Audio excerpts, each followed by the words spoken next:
জুমাবারের অনন্য আমল হচ্ছে সূরা কাহাফ তেলাওয়াত করা। সূরা কাহাফ যদি আপনি এক জুমাবারে তেলাওয়াত করেন, তার মানে জুমাবারের এখন যে সময় চলছে, জুমাবারে প্রবেশের পর থেকে নিয়ে এই জুমাবার শেষ হওয়ার আগ পর্যন্ত আপনি যদি সূরা কাহাফ তেলাওয়াত করেন, সূরা কাহাফটা আপনার জন্য এত বেশি কল্যাণকর হবে। হাদিসের মধ্যে আসছে, আবা আলাহু মিনান নূরি মা বাইনাল জুমআতাইন, এক জুমা থেকে নিয়ে আরেক জুমা পর্যন্ত সূরা কাহাফ আপনার জন্য আলো ছড়িয়ে দিবে। এই আলো ছড়িয়ে দেওয়ার অর্থ হচ্ছে দাজ্জালের যে ফিতনাগুলো এখন সর্বত্র বিরাজমান, সব জায়গায় দাজ্জালের যে ফিতনাগুলো ছড়িয়ে আছে, এই ফিতনাগুলো থেকে এই ফিতনা মোকাবেলা করার জন্য সবচেয়ে কার্যকরী বিষয় হচ্ছে জুমাবারে সূরা কাহাফ তেলাওয়াত করা। অন্যান্য দিনগুলোতে সূরা কাহাফের প্রথম 10টি আয়াত তেলাওয়াত করা, নবীজি সাল্লাল্লাহু আলাইহি সাল্লাম এই 10টি আয়াতের ব্যাপারে এত বেশি গুরুত্ব দিয়েছেন। ফিতনাময় এই আখিরুজ জামানে দাজ্জালের সমস্ত ফিতনাকে মোকাবেলা করার জন্য সূরা কাহাফের প্রথম 10টি আয়াত পড়া আমাদের প্রত্যেকের জন্য জরুরি। যদি মুখস্থ না থাকে আপনি দেখে দেখে পড়ার চেষ্টা করেন। দেখে দেখে যদি আপনি পড়তে না পারেন, অন্তত আপনি কোরআনুল কারীম শোনার চেষ্টা করেন।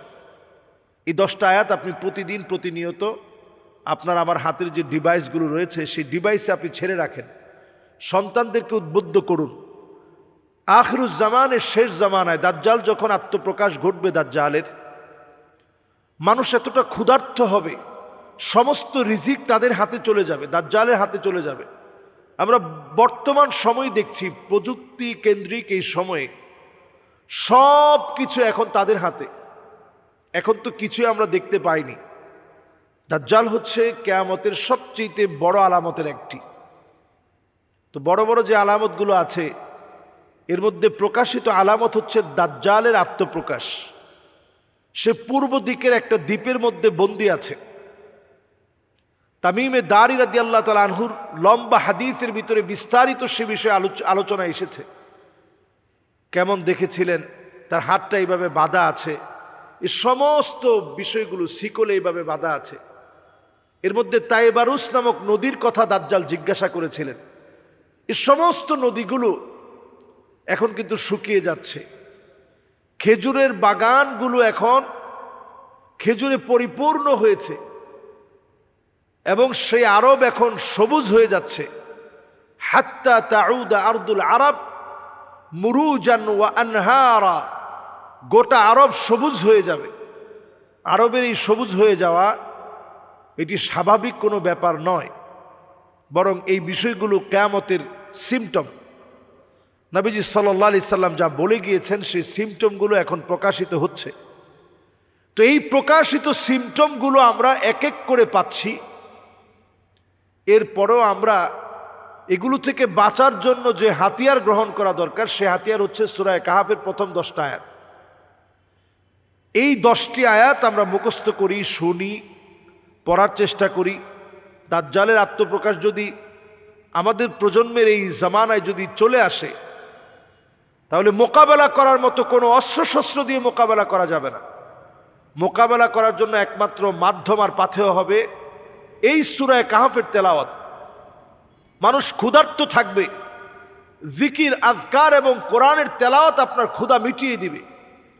মানুষ তৃষ্ণার্ত থাকবে, এই সূরা কাহাফের 10টি আয়াতের তেলাওয়াত আপনার তৃষ্ণা মিটিয়ে দিবে।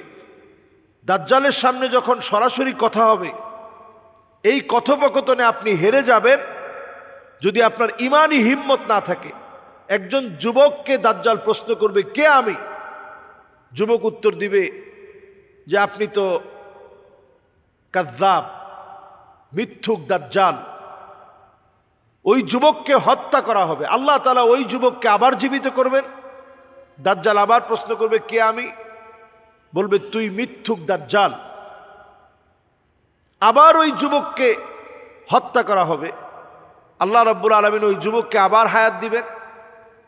এবার যুবককে আল্লাহ রাব্বুল আলামিন গলার মধ্যে একটা আবরণ পরিয়ে দিবেন। এই আবরণটা পরিয়ে দেওয়ার পর আল্লাহ রাব্বুল আলামিন এমন শক্তিশালী এই যুবককে বানিয়ে দিবেন, রব্বে করিম সেদিন এই যুবককে এত শক্তিশালী বানাবেন, আল্লাহ রাব্বুল আলামিন বলবেন যে ঠিক আছে এবার তুমি মোকাবেলা করো। এমনভাবে এই যুবক মোকাবেলা করবে, একটা হিম্মত পেয়ে যাবে। দাজ্জাল এবার তাকে গলার মধ্যে এই আবরণের মধ্যে যখন ছুরি দিয়ে আঘাত করবে, কোনো আঘাতেই কোনো কাজ আসবে না, বরং এই যুবক নিরঙ্কুশ বিজয় অর্জন করবে। দাজ্জালের মোকাবেলায় এই যুবককে আল্লাহ রাব্বুল আলামিন বিজয়ী বানায় দিবেন। সুবহানাল্লাহ বিহামদি। সুতরাং এই সময়ের দাবি হচ্ছে যৌক্তিকভাবে দাজ্জালকে মোকাবেলা করার জন্য সূরা কাহাফের 10টি আয়াতকে মুখস্থ করে নেয়া। আল্লাহ রাব্বুল আলামিন আমাদেরকে তৌফিক দান করুক। আসসালামু আলাইকুম ওয়া রাহমাতুল্লাহি ওয়া বারাকাতুহু।